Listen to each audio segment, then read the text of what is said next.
MQM کے رہنما doctor Farooq Sattar نے انیس قائم خانی کے ہمراہ ثروت اعجاز قادری سے ان کی رہائش گاہ پر ملاقات کے بعد میڈیا سے گفتگو کرتے ہوئے کہا کہ پیپلز پارٹی نے اپنے 15 سالہ دور حکومت میں بدترین مثال قائم کی ہے۔ پیپلز پارٹی ایک قومی جماعت ہوا کرتی تھی۔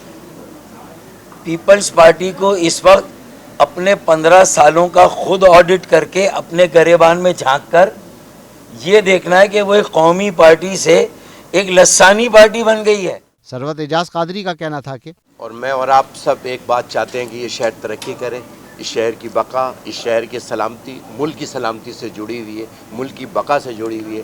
اور لیکن فاروق بھائی نے تقریباً تمام ایشو پہ گفتگو کر لی ہے، اور اس آرٹیکل کے اوپر جو ڈسٹرکٹ کو مضبوط کرنے کی ایک بات ہوئی ہے، اس پہ ہم اپنی بھرپور حمایت بھی اور تائید بھی کرتے ہیں۔ یا ہماری ٹاور میں بھی جب پروگرام تھا تو جب ہمارے نمائندوں نے مل کر اور جب ہم نے آپس میں بیٹھے تو ہم نے کہا کہ یہ ضرورت ہے، نچلی سطح سے مضبوطی شروع کریں گے تو اوپر سے مضبوطی آئے گی۔